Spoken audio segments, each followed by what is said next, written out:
Alam mo yun, parang hindi dapat gamitin yun na dahilan kasi yung 20 pesos na bigas galing yun sa NFA na binili at 24 pesos. So, why would they say na yun yung reason when in fact, the palay na ginamit na maging bigas na ibinenta, because may subsidy yung gobyerno doon eh. Hindi dapat gamitin yun na rason. Hindi dapat gamiting rason sa pambabarat.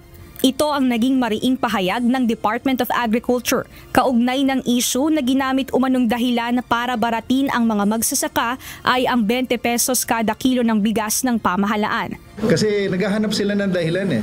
Though mura yun, but they have to determine and they have to understand, na yung 20 pesos na yun, may subsidiya ang gobyerno doon, kaya yun naging 20 pesos. Sa hiwalay namang pahayag ng Samahang Industriya ng Agrikultura o SINAG, nakikita ring dahilan ng patuloy na bumabagsak na presyo sa bentahan ng palay ay ang imported na bigas. Giit ng mga magsasaka, nasa 26 pesos per kilo na lang ngayon ang landed cost sa imported rice at naaari nang ibenta ang mga ito sa halagang 33 pesos per kilo o mas mababa pa, kaya apektado ang locally produced na bigas. Kasi yung mga millers, they are only willing to buy 15, 14. Unfortunately, in the past weeks, May 7, May 8 at May 10 na yun lang ang willing bili ng miller. Dahil if they buy at 18 or 19, malulugi naman sila dahil nga they're competing against yung imported rice na pwede nang ibenta at 33 pesos. Siyempre dahil itong millers, palay pa lang yung bibili nila, gigilingin pa yan. So, if they will be buying at higher than 18 or 19, sila mismo ay hindi na bibili kasi mas malulugi sila because mura lang ang bili ng importers eh. Sa kasalukuyan, 8 pesos kada kilo ang presyo ng bilihan ng palay sa lalawigan ng Bulacan, Nueva Ecija, Pangasinan. Habang sa ibang lugar naman, gaya ng Mindanao, nakarating umano sa SINAG na bumaba pa ang presyo ng palay sa 7 pesos kada kilo. Kaya naman kaugnay nito, pangamba ngayon ng SINAG ang pagdadalawang isip ng mga magsasaka kung magtatanim pa ng palay ngayong cropping season.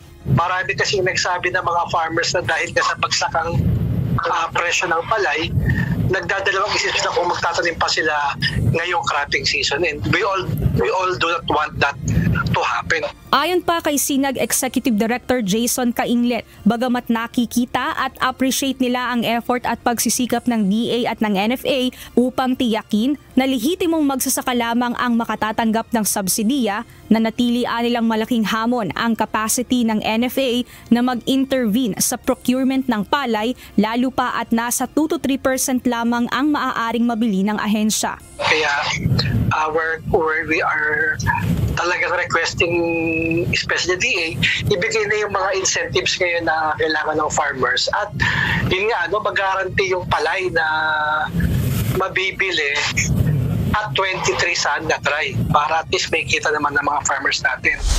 Sa panig naman ng Department of Agriculture, iniulat nila na nagbigay na sila ng direktiba sa National Food Authority upang pumunta sa mga lugar na binabarat ang mga magsasaka at agarang tugunan ng kanilang pangangailangan. Tama yun. Kaya nga inutusan na ni Secretary ang NFA to go to these places at kung pwedeng mabili ng NFA o makita ko anong paraan. Kasi again, may pag ganong presyo, may pang-abuso on the side ng mga traders talaga. Kagaya nung sinabi na ang gagamitin nilang rason ay dahil may 20 pesos na bigas. That again, hindi dapat gamitin na rason yung 20 pesos. Mia Alonso, UNTV News and Rescue. Diyos ang aming sandigan, serbisyo publiko ang aming pinahahalagahan.